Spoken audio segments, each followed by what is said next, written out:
Bulletin की शुरुआत सबसे अहम खबर के साथ करते हैं। आपको बता दें कि आज चुनावी नतीजों का दिन है। हिमाचल प्रदेश, गुजरात चुनाव और छत्तीसगढ़ के भानु प्रतापपुर समेत 5 राज्यों में 6 सीटों पर हुए हैं विधानसभा उपचुनाव का आज रिजल्ट भी आएगा।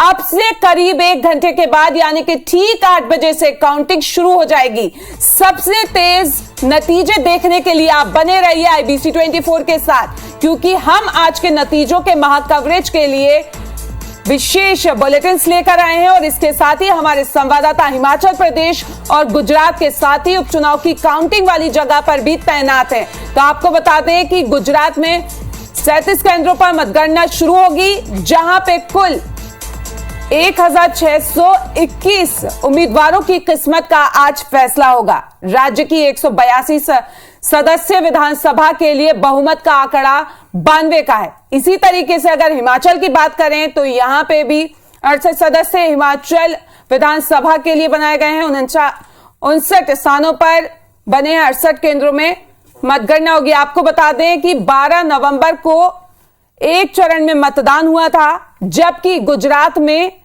2 चरणों पर 1 और 5 दिसंबर को वोटिंग हुई थी। इस बार रिकॉर्ड 75% वोट यहां पे पड़े हैं। हिमाचल की अगर बात करें, हिमाचल के दंगल की, यहां पे 412 प्रत्याशियों के भविष्य का आज फैसला होगा।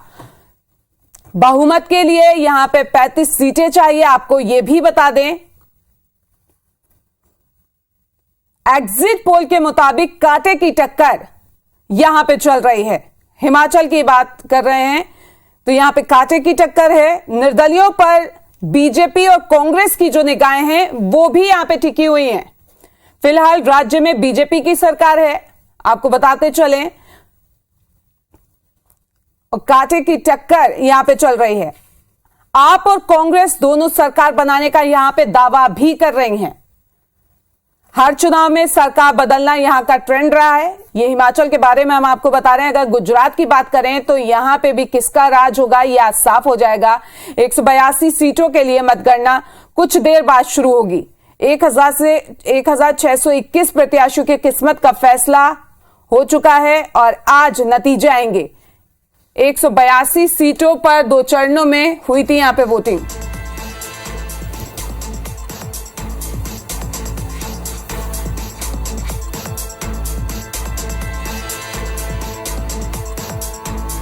तो गुजरात की बात करें तो पहले चरण में 63.31% यहां पे मतदान हुआ था।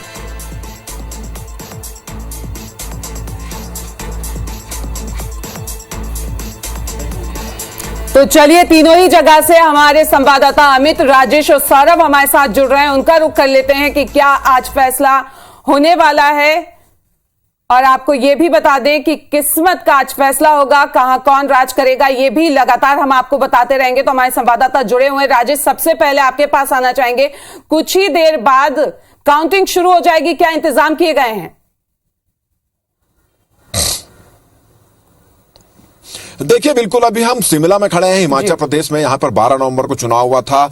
412 प्रत्याशियों का फैसला ईवीएम में कैद है, जो कुछ देर बाद 8 बजे ये प्रक्रिया शुरू होगी। ठीक 8 बजे शुरू हो जाएगा। अगर हम बात करें तो हिमाचल प्रदेश में कड़ाके की ठंड पड़ रही है, मगर यहाँ की राजनीतिक माहौल की बात करें तो यहाँ का राजनीतिक माहौल गरमाया हुआ है, क्योंकि जो एग्जिट पोल सामने में आया है उसके अनुसार भारतीय जनता पार्टी, कांग्रेस, ये दोनों ही यहाँ पर बरोबरी पर बढ़त लेते हुए नजर आ रही है एग्जिट पोल के अनुसार। तो निश्चित रूप से काफी गर्म माहौल है राजनीति का यहां पर। मगर बाहर की बात करें तो बेहद ठंडा माहौल है। जहां हम खड़े हैं वहां पर अभी इक्का दुक्का आदमी नजर आ रहे हैं। 8 बजे यहां पर वोटिंग शुरू होगी और 68 मतलब 68 जो प्रत्याशी केंद्र हैं वहां पर चुनाव यहां पर होने हैं।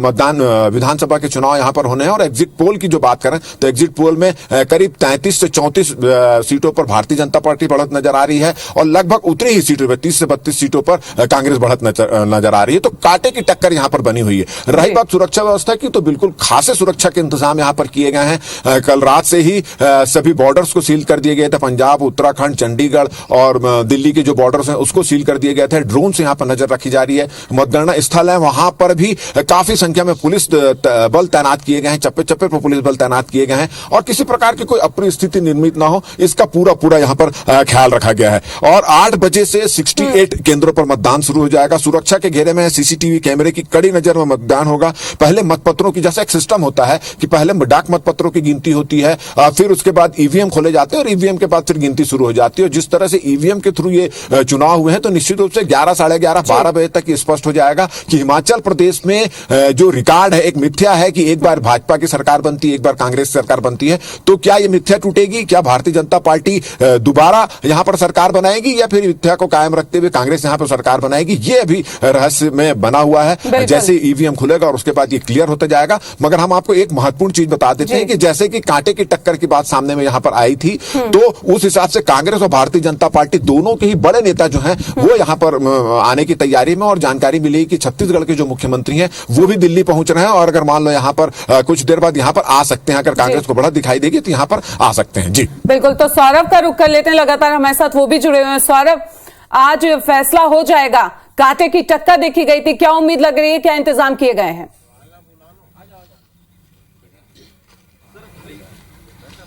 जी बिल्कुल, देखिए भानु प्रताप उपचुनाव के लिए काउंटिंग जो है कुछ देर बाद शुरू होने वाली है, लगभग 8 बजे के, और पूरी तैयारियां कर ली गई है। 14 टेबल पर 19 राउंड की जो है काउंटिंग होगी।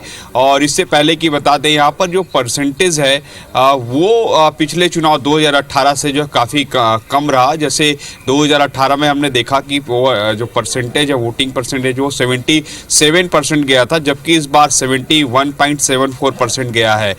जो कहीं ना कहीं जो सत्ता में है कांग्रेस, उसके लिए काफ़ी परेशानी हो सकती है, क्योंकि ये बताया जा रहा है कि नक्सल प्रभावित क्षेत्रों में सबसे ज़्यादा वोटिंग हुई है। तो अब देखना होगा कि वो वोटिंग जो है किसके ओर जो है जा रही है। और सबसे महत्वपूर्ण ये भी देखने को मिला है कि जो पिछली बार जो 26,000 से वोटों से जीत हुई थी कांग्रेस प्रत्याशी मनोज मंडावी की, उस पर लीड की अगर बात करें तो 3 जगह है, चरामा, भानु प्रतापपुर और दुर्ग कोंदल। तो सबसे ज़्यादा लीड जो है भानु प्रतापपुर में 12,000 की हुई थी। इसी तरीके से दुर्ग कोंदल में 6,000 और चरामा में 9,000। लेकिन इस बार जो है कहीं ना कहीं लीड का जो परसेंटेज है वो कहा जा रहा है, आंकड़ा है, वो काफी कम हो सकता है। काफी टक्कर है भाजपा और कांग्रेस के साथ ही जो है, क्योंकि जो अकबर खुर्राम है वो निर्दलीय खड़े हुए थे और सर्व आदिवासी समाज ने उसको अपना समर्थन दिया था। और आरक्षण के मुद्दे को लेकर आपको मालूम ही है कि किस तरीके से एक माहौल जो है भानु प्रतापपुर चुनाव में बना था। उसी को लेकर अब देखना होगा। लगभग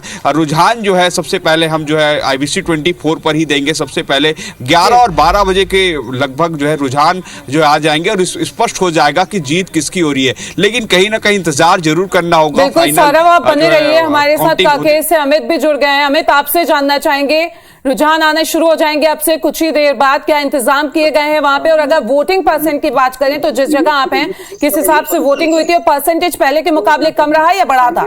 वोटिंग परसेंट की बात करें तो वोटिंग परसेंट जो है 7.56% वोटिंग हुई है। और ये वोटिंग जो है एक अच्छी वोटिंग जा रही है पहले की अपेक्षा, क्योंकि भानु प्रतापपुर विधानसभा क्षेत्र में हर बार वोटिंग अच्छी होती है। इस बार नक्सल क्षेत्र में भी काफी वोटिंग देखने गई है। महिलाओं के अपेक्षा पुरुष मतदाताओं ने ज्यादा वोटिंग की है। अगर हम सुरक्षा की बात करें तो 3 लेयर सुरक्षा की व्यवस्था की गई है। और 3 लेयर सुरक्षा के साथ साथ जो है अभी 7 बजे से स्ट्रांग रूम खोलने की प्रक्रिया शुरू की जाएगी। और स्ट्रांग रूम खोलने के बाद अभ्यर्थी और रिटर्निंग ऑफिसर प्रेक्षक की मौजूदगी में, अभिकर्ता की मौजूदगी में रजिस्ट्रार रूम खोला जाएगा। और 8 बजे से जो है मत करने का कार्य शुरू होगा, जिसमें पहले डाक मतपत्र की गिनती की जाएगी। 396 डाक मतपत्र पड़े थे, उनकी गिनती पहले की जाएगी। और 8:30 बजे के बाद जो है वो मत पेटियों की गिनती, जो ईवीएम की गिनती जो है उसमें शुरू की जाएगी। उसके बाद लगभग 1 घंटे बाद ही रुझान आना शुरू हो जाएंगे। और जो प्रत्याशी की किस्मत ईवीएम में कैद हुई थी, वो उसमें ये पता लग पाएगा कि भानु प्रतापपुर की जनता ने जी।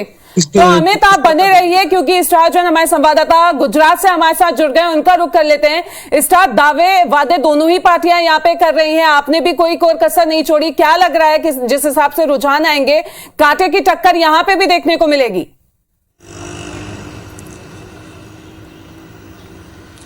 देखिए, गुजरात चुनाव में भले ही साफ एग्जिट पोल जो है बीजेपी के फेवर में आया हो, लेकिन जिस प्रकार से कांग्रेस और आम आदमी पार्टी ने यहाँ पे काम किया है और दावे किए हैं, तो गठबंधन की सरकार के भी यहाँ पे बात की जा रही है कि कांग्रेस और आप आपस में मिलकर गठबंधन करके सरकार बना सकती है।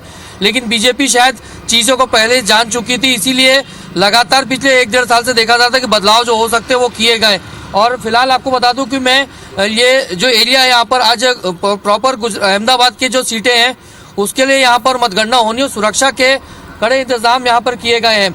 गुजरात का फैसला आज होगा, गुजरात की विधानसभा का, क्योंकि लगातार जिस प्रकार से यहाँ पर बीजेपी अभी सरकार में है, पिछले चौथा टेन्योर होगा ये बीजेपी का, और जो मुख्यमंत्री हैं वो भी लगातार यहाँ पे काम किए। कुल मिलाकर ये कि गुजरात की जनता ने अपना वोट दे दिया और आज कांटे का मुकाबला यहाँ देखा जा रहा है। कल भी हम जब अहमदाबाद में थे और लोगों से बात कर रही थी तो ज्यादातर लोग प्रधानमंत्री नरेंद्र मोदी की तारीफ करते हुए कह रहे थे कि बीजेपी को क्लियर मैंडेट मिलेगा, लेकिन बहुत सा वर्ग ऐसा भी था जो ये कह रहे थे कि निचले खासकर जो कच्छ इलाके के लोग हैं या फिर जो आपका सौराष्ट्र इलाका है वहां पर देखा जाए तो कुछ जगह पे कांग्रेस और आम आदमी पार्टी भी काफी मजबूती से काम की है।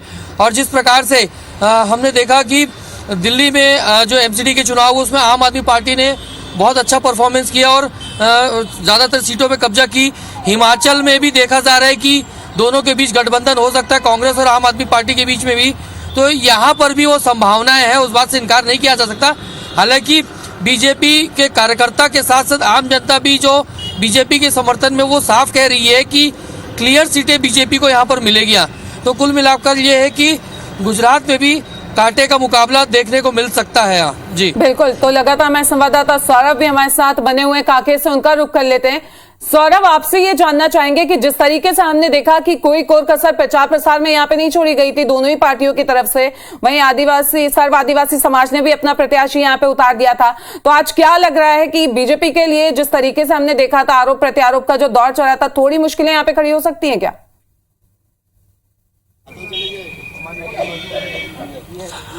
बिल्कुल, देखिए ब्रह्मानंद नेताम जो भाजपा के प्रत्याशी है उनके ऊपर आरोप जो है कांग्रेस ने लगाया था, और उसके बाद कहीं ना कहीं आरक्षण के बाद जो दूसरा सबसे बड़ा मुद्दा था ब्रह्मानंद नेताम पर लगे रेप के आरोप है। और निश्चित रूप से लगातार यहाँ पर जो ऑब्जर्वर है, जो कांग्रेस के प्रत्याशी हैं, वो यहाँ पर पहुँच रहे हैं और एक एक करके जो है यहाँ पर पहुँचेंगे। और इस वक्त हमारे साथ जो है अकबर कुर्राम जी है, जिसको लेकर सबसे ज़्यादा जो है चुनावी चर्चा में शामिल थे। अकबर कुर्राम जी है जो पहले आईपीएस थे और जो है इस बार जो है निर्दलीय खड़े थे, लेकिन सर्व आदिवासी समाज की ओर जो है वो देखने को मिल रहा है। अकबर कुर्राम जी, आप जो है बीजेपी और कांग्रेस के बाद सबसे ज्यादा चर्चित थे, क्या माना जाए आपकी जीत हो रही है, हार हो रही है?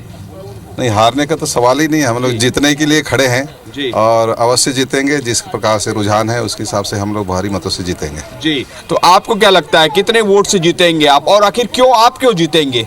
हम लोग तो शुरू से कह रहे हैं 10,000 से जीतेंगे करके, लेकिन गणना के बाद पता चलेगा कितने अंतर से जीतते हैं। और हम लोगों ने जो मुद्दा रखा है उसके आधार पे समाज के मुद्दे फिर और पब्लिक के मुद्दे लोगों के पास रखा है और हमको उसी हिसाब से बराबर रिस्पांस मिला है, उससे स्पष्ट है कि हमको जीत मिलेगी। जी, तो अभी भाजपा के जो प्रत्याशी उस पर आरोप लगा था रेप का, दूसरी ओर सावित्री मंडावी हैं, उस पर जो कह रहे थे कि कांग्रेस में गुटबाजी है, इस कारण नहीं जीत पाएंगे, तो आपका क्या क्वालिटी रहा जिसको देखकर वहां के मतदाता आपको वोट दिए होंगे? नहीं, उनके पार्टी वालों का आपकी जो समस्या रहा है वो ठीक है, उसमें मेरे को कोई आपत्ति नहीं है, उनका आरोप प्रत्यारोप चलते रहता है। लेकिन हमको जो हमको एक स्वच्छ छवि है, पहले एक चुनाव लड़े नहीं हैं, सावित्री दीदी का कम से कम पहले पारिवारिक बैकग्राउंड है, पॉलिटिकल, अपना नेताम जी का भी पॉलिटिकल बैकग्राउंड है, मेरा तो पॉलिटिकल बैकग्राउंड कुछ है नहीं, तो मैं बेदाग हूँ, इसलिए मुझे पब्लिक चुनेंगे। ठीक है, तो ये थे हमारे साथ अकबर कुर्राम जी, और अखिलेश भी हैं हमारे साथ जो संवाददाता हैं भानु प्रतापपुर के। अखिलेश, पूरे चुनाव को आपने कैसे देखा, क्या लग रहा है कि लीड किसकी हो सकती है? चुनाव जो था पूरी तरह से आरोप और प्रत्यारोप के बीच में ही घिरा रहा, एक दूसरे के ऊपर आरोप लगाना और वही लगा, बस विकास के जो मुद्दे थे वो वहाँ गायब हो चुके थे। बीते जो वोटिंग के 5 दिन 10 दिन पहले विकास के जो मुद्दे थे, बड़े मुद्दे वहाँ पर थे, जिला का मुद्दा सबसे बड़ा था वहाँ पर, ट्रांसपोर्ट नगर का मुद्दा बड़ा था, वो सब वहाँ गायब हो चुके थे। और कहीं ना कहीं मुझे लग रहा है कि ये बराबरी के मुकाबले में खड़ी है दोनों पार्टी, अभी विपक्ष पार्टी। तो ये अखिलेश है जिन्होंने बताया कि किस तरीके से यहाँ पर बराबर जैसी स्थिति नजर आ रही है, और हमने भी देखा है कि बहुत सारे जो कांग्रेस के नेता हो या बीजेपी के नेता हो, यहाँ के भानु प्रतापपुर की जनता हो, सौरभ आप बने रहिए, आपके पास आएंगे। रुक कर लेते हैं राजेश मिश्रा का, शिमला से हमारे साथ जुड़े हैं। और राजेश, अगर हम बात करें यहाँ पे वोटिंग परसेंटेज की, क्योंकि कांग्रेस हो या बीजेपी, किसी ने कोर कसर नहीं छोड़ी प्रचार प्रसार में, दावे दोनों ही पार्टियों ने किया, वोटिंग परसेंटेज की अगर बात करें तो कितना बढ़ा है? देखिए, अगर हम बात करें टोटल वोटिंग परसेंट की तो 75.6% वोट यहां पर पड़ा है और बताया जा रहा है कि ये रिकॉर्ड मत पड़े हैं। 12 नवंबर को यहां पर चुनाव हुआ। अगर रही बात, आपने कहा कि जैसे मेहनत की बात, तो निश्चित रूप से 68 जितने विधानसभा है वहां पे सभी सीटों पर भारतीय जनता पार्टी और कांग्रेस ने अपने प्रत्याशी खड़ा करे थे। मतलब 68 प्रत्याशी खड़ा करे थे। वहीं आप भी ने भी बड़ी यहां पर टक्कर देने की कोशिश की है। उन्होंने 67 मतलब 76 सीटों पर अपने 67 सीटों पर अपने प्रत्याशी खड़े करे थे। केवल एक जो है द्रंग है जगह विधानसभा, उसको छोड़कर किए थे। तो निश्चित रूप से दोनों ही पार्टियां, भारतीय जनता पार्टी और कांग्रेस और आप तीनों ने ही काफी यहां मशक्कत की है। और यही वजह है कि एग्जिट पोल में जो मामले सामने आए हैं, जो आंकड़े सामने आ रहे हैं, उसमें भारतीय जनता और पार्टी कांग्रेस के बीच, दोनों के बीच कड़ा मुकाबला यहां पर नजर आ रहा है। बिल्कुल कह सकते हैं राजेश, मुकाबला जो है वो यहाँ पे काफी तगड़ा होने वाला है। स्टार का रुख कर लेते हैं, गुजरात से हमारे साथ जुड़े हुए हैं।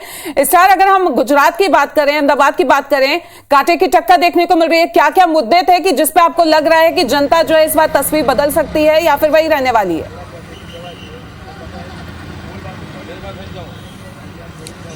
देखिए, बीजेपी सिर्फ एक ही प्लेटफॉर्म लेके चल रही कि गुजरात मॉडल, उनका दावा था कि पिछले कई सालों से जो बीजेपी ने यहाँ पे डेवलपमेंट किया है और वही मुद्दे यहाँ पर प्रमुख रूप से बीजेपी लेके चल रही थी। जबकि आम आदमी पार्टी और कांग्रेस की बात करें तो वो बदलाव को लेकर बात कर रही है। आम आदमी पार्टी को लेकर बात करें तो लगातार जिस प्रकार से उसने दिल्ली में, फिर हिमाचल में भी काम किया, अभी पंजाब में सरकार बनाई थी और उसके बाद यहाँ पर गुजरात में भी वो जमीन तलाश रही है। तो कहीं ना कहीं ये जो मेन फैक्टर है कि यदि बीजेपी की बात करें तो वो डेवलपमेंट और विकास को लेकर चल रही है, जबकि आम आदमी पार्टी का ये कहना है कि जो बुनियादी जरूरतें हैं आम आदमी की, यानी शिक्षा और स्वास्थ्य, जिसको लेकर वो शुरू से फोकस की हुई है। दिल्ली में हमने देखा कि शिक्षा और स्वास्थ्य के एक मॉडल उन्होंने पेश किया और उसी मॉडल को हर जगह अपना रही हैं और यही वजह तो शिक्षा और स्वास्थ्य के मॉडल को लेकर बिल्कुल देखना होगा इसका कि मुद्दों के आधार पर जनता किसे चुनती है। रुक कर लेते हैं अमित का, कांके से जुड़े हुए हैं। अमित, अकबर कुर्राम ने तो अपनी जीत का दावा कर दिया है, क्या लग रहा है? अकबर राम कुर्राम को अपना प्रत्याशी चुना था। पहले जब चुनाव शुरू हुए थे तब बहुत सारे प्रत्याशी, मतलब हर गांव से एक प्रत्याशी उतारने की बात सर्ववादी समाज ने की थी, लेकिन लास्ट समय में उन्होंने निर्णय लिया था कि अकबर राम कुर्राम हमारे प्रत्याशी होंगे। निश्चित तौर पर ये जो मुकाबला है वही देखा जा रहा है, क्योंकि सर्ववादी समाज ने भी अपना जो प्रत्याशी उतारा था उस पर लोगों काफी जो अंदर से सूचना मिलती रही है। लोगों ने दुर्गुंदल क्षेत्र हो चाहे चारमा क्षेत्र हो, वहां पर काफी हद तक सर्ववादी समाज को भी मतदान किया है।